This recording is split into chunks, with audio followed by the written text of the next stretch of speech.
Halo, halo, apa kabar? Kita lanjutkan lagi ngobrol dengan Bung Rocky yang kini tengah ada di eh, apa ini calon ibu kota dulu ya, ibu kota negara yang dipikirkan oleh Bung Karno di masa lalu ya, Palangkaraya. Yes.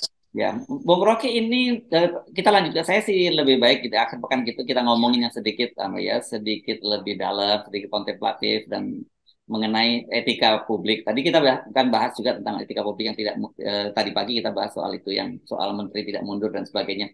Nah, ini ada hal yang baru juga yang menarik yang lagi ramai sekali di KPK. KPK ini ada beberapa, Anda boleh pilih topiknya macam-macam, semuanya ada sekarang di KPK. Yang terbaru ini saya kira soal adanya pungli ya di lapas di tahanan bukan lapas ya di rutan KPK 4 miliar itu dan rupanya ini didahului juga ada persoalan masalah asusila itu antara istri dari koruptor dengan mereka dengan petugas di KPK gitu dan yang menjadi sorotan itu adalah keputusan Dewan Pengawas itu yang sementara ini memberikan hukuman etik itu. Padahal ini kan ada soal pidananya begitu loh. Itu yang lagi banyak disoroti. Bagaimana mungkin kemudian Dewas ini memberikan sanksinya secara etika. Dan hal yang sama itu kan juga Dewas sedang disoroti dengan serius persoalan Pak Firly Bahuri yang hanya yang lolos dalam soal pembocoran dokumen sementara kemudian di Polda Metro Jaya pidananya berlangsung gitu dan jangan lupa di sana adalah Pak Karyoto mantan deputi penindakan di KPK yang dia mengaku bahwa dia tahu persis kok kasus ini. Ya ini Dewas ini kelihatannya nggak paham atau nggak mampu membedakan antara etik dan etiket gitu. Jadi seolah-olah Dewan itu hanya diangkat untuk urusan etiket, soal kesopanan, soal kewajaran segala macam. Padahal Dewan ini jadi oversight committee. Jadi dia ada di atas menara untuk melihat labirin di dalam KPK. Nah, labirin itu dari awal kita tahu itu jebakan-jebakan dalam labirin itu dipasang oleh kekuasaan tuh. Firly juga masuk dalam labirin itu. Dia nggak bisa keluar dari situ. Karena dari awal kita tahu proses-proses ketika kekuasaan atau Presiden Jokowi menginginkan Firly jadi ketua KPK. Lepas dari kontroversi, nggak memperhatikan opini publik segala macam. Akhirnya Pak Firly kehilangan kemampuan untuk mencari jalan keluar di situ. Nah, kita ingin supaya Dewan Pengawas ini menunjukkan jalan keluarnya tuh. Karena Dewan Pengawas kan yang ada di atasnya. Dia pakai drone buat lihat ruang-ruang di KPK. Tetapi karena Dewan Pengawas ini nggak paham bahwa etik itu di atas hukum dan bukan sekedar etiket. Ini kan sering disebut kode etik. Ya, kode etik itu bisa dibikin 10, 20 tergantung keperluannya. Tapi etik itu nggak ada urutannya. Etik artinya bersih secara moral kan itu dasarnya tuh. Nah, Dewas ini juga menikmati sebetulnya hasil dari perpanjangan masa jabatan itu. Sehingga dia berpikir bahwa oke, ini 1 tahun nih gajinya masih dapat segala macam. Jadi dia lupa bahwa dia itu diminta untuk jadi oversight committee dari segi etis, bukan sekedar dari teknis pemeriksaan. Nah, satu paket di dalam KPK itu adalah buruk secara moral tuh. Dan itu yang kemudian jadi pertaruhan siapa yang menang tuh, Karyoto apa Firly. Itu sama aja dengan menganggap bahwa ini sekedar pertarungan jabatan di antara dua jenderal ini. Padahal publik menginginkan dievaluasi secara menyeluruh. Bahkan ketika Karyoto masih ada di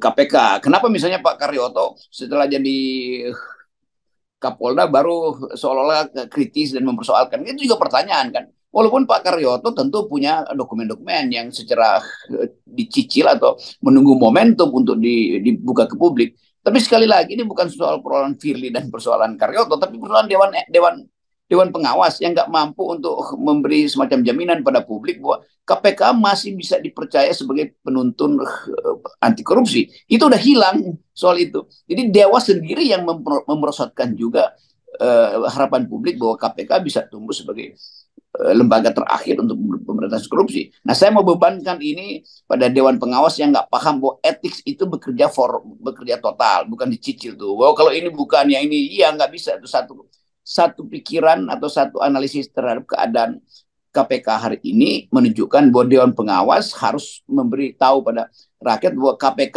kehilangan dukungan moral. Itu intinya. Ya, ya.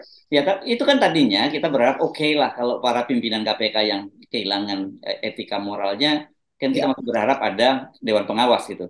Tapi ketika itu kemudian terjadi juga pada Dewan Pengawas, saya kira ini sudah selesai lembaga ini gitu. Kita nggak punya harapan pada siapa lagi untuk melakukan apapun karena kalau kita ngomong sama pemerintah ya memang ini yang sebenarnya dikehendaki oleh pemerintah dengan merevisi undang-undang itu. Ya itu kesimpulannya akhirnya begitu kan. Dewan Pengawas ini tidak tidak punya lagi moral standing untuk jadi Dewan Pengawas. Dia yang justru membahayakan negara. Jadi pertaruhan terakhir dari lembaga ini yang harusnya dijamin oleh Dewan Pengawas malah memperparah tuh kan.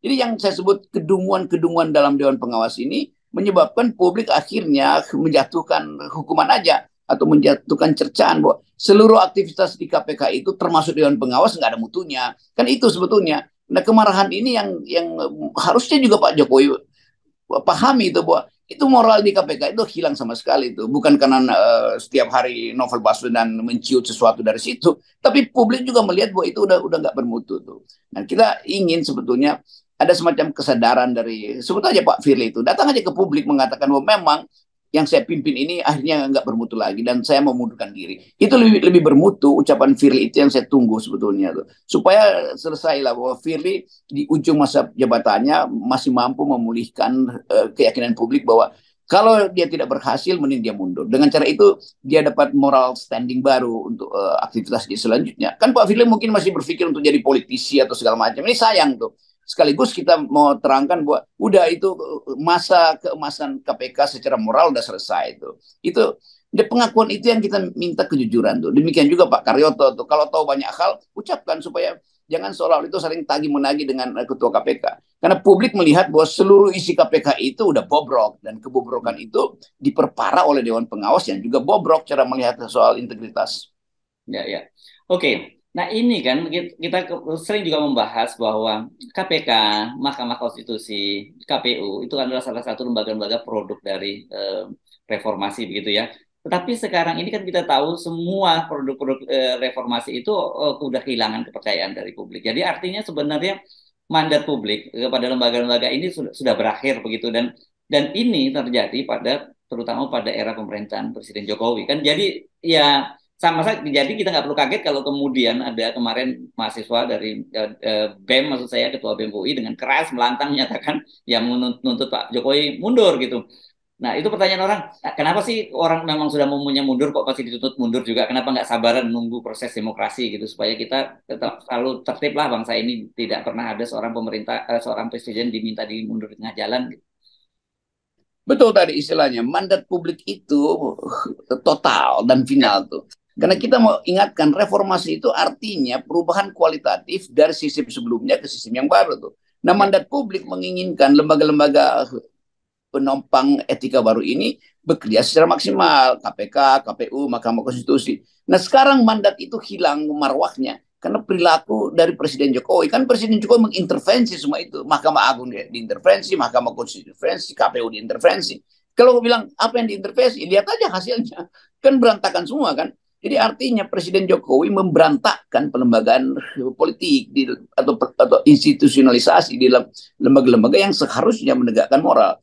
Jadi kekacauan moral di KPK itu disebabkan karena keinginan Presiden untuk mengendalikan KPK. Kekacauan moral di KPU juga dengan alasan yang sama. Di Mahkamah Konstitusi sama. Jadi memang akhirnya teman-teman mahasiswa itu melihat, walaupun susah mereka rumuskan, tapi mereka melihat bahwa ada kekacauan, ada kakofoni, kalau pakai istilah yang agak canggih-canggih, ada kakofoni, ada keberantakan di dalam lembaga-lembaga yang tadinya didorong untuk jadi penentu masa depan Indonesia. Nah, mahasiswa yang paling peka soal itu. Karena itu bahasa mahasiswa lantang aja, mundur aja. Kan cuma itu intinya kan. Kan nggak mungkin sesuatu yang rusak secara moral itu diperbaiki dengan cara politis. Itu juga salah tuh. Jadi valuasi Jokowi itu makin lama makin rendah. Nah, Jokowi yang tadinya kita sebut aset, sekarang dia jadi liability bagi demokrasi itu. Tapi soal kesabaran tadi Bung Rocky, karena disebutkan bahwa dalam demokrasi itu ya kita perlu proses kesabaran, ikuti proses gitu. Karena katanya ya bagaimanapun ya kalau pemerintahan itu tidak bagus ya kita tidak akan pilih lagi pada periode berikutnya. Jadi jangan terbiasa dalam di tengah jalan kemudian seorang presiden diturunkan gitu. Itu hal yang salah tuh. Demokrasi menghendaki percepatan sirkulasi elit. Jadi Oke. kalau sirkulasi elit itu tertahan karena soal basa-basi, sopan santun, sabar, segala macam, itu artinya kita mengumpankan otoritarisme di ujung tuh.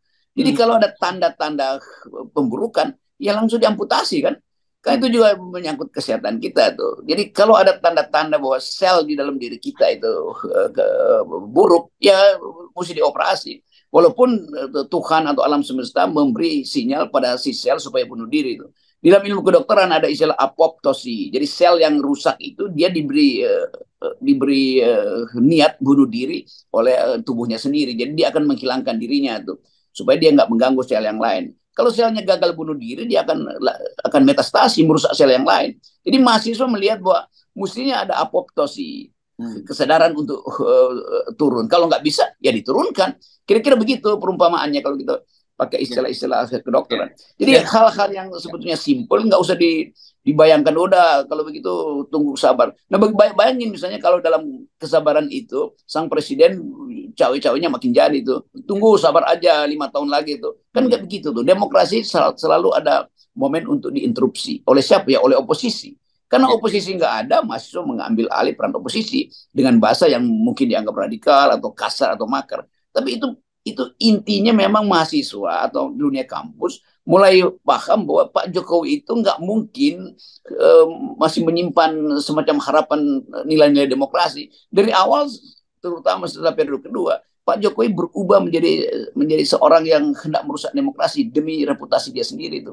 Itu yang kemudian dibenarkan oleh analis-analis dunia, bukan sekedar kita yang memikirkan itu. Tapi begitu banyak buku yang ditulis pada Pak Jokowi yang tadinya dia adalah hope, sekarang dia jadi no hope kan. Itu dasarnya tuh. Jadi kalau kita baca keterangan dunia sebetulnya mencibirkan Indonesia karena masih memelihara seorang presiden yang tidak punya niat baik untuk berbuat atau bertindak demokratis. Ya, tadi itu kita ikuti proses sirkulasi kekuasaan 5 tahunan itu saya kira ketika dalam berlangsung normal gitu ya, Bung Rocky, dan ketika seorang presiden itu memegang amanah, memegang mandatnya dengan baik begitu ya.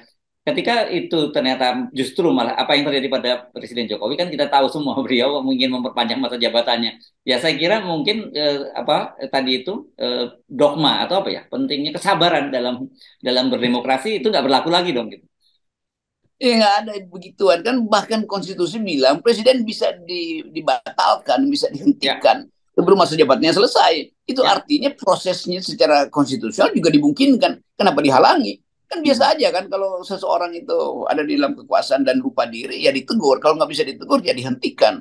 Dengan cara apa? Dengan cara demokratis maupun dengan cara tidak demokratis. Kan itu yang terjadi dalam banyak kasus perubahan politik di Asia Tenggara, di Amerika Latin. Nggak perlu nunggu siklus yang benar. Kalau siklusnya benar, mestinya presiden bilang oke, saya akan berhenti 5 tahun ke depan.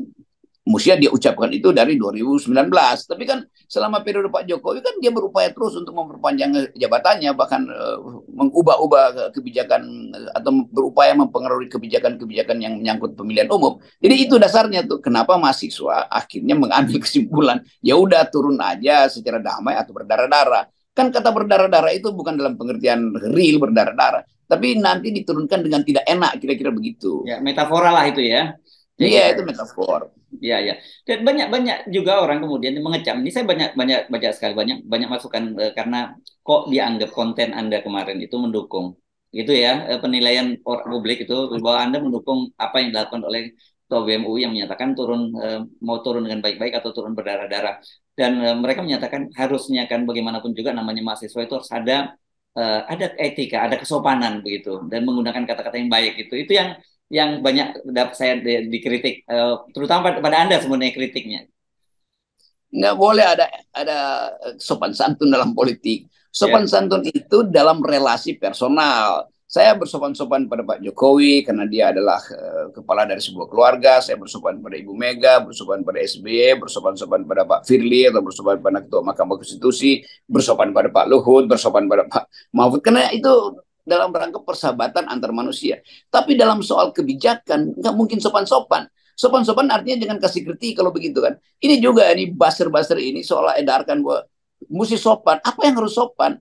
Pikiran kritis itu kalau dibikin sopan jadi tidak kritis. Kan mahasiswa mengucapkan itu sebagai pikiran kritis. Poster yang mereka angkat itu ya tulisan untuk teguran pada pejabat publik. Mereka nggak menegur personalnya menteri atau personalnya Pak Jokowi. Mereka menegur personal seseorang yang ada dalam jabatan publik. Itu yang mesti kita niatkan dengan baik itu. Kalau saya bertengkar dengan Pak Mahfud atau Pak Luhut itu karena soal soal publik.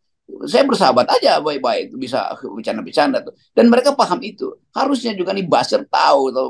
Tapi ini kan buzzer-buzzer hasil impres. Oh, hati-hati Anda. Oh, impresnya instruksi presiden ya, karena ini Ya, jangan instruksi presiden ini membahas. bukan bukan SD impres ya, bukan ya. Impres, kalau sudah impres bagus. Oke, clear saya kira ini hati-hati ya Anda ngomong soal impres nih ya. Kalau sekarang betul juga ya, ini buzzer impres ya, bukan buzzer lulusan SD impres bukan ya.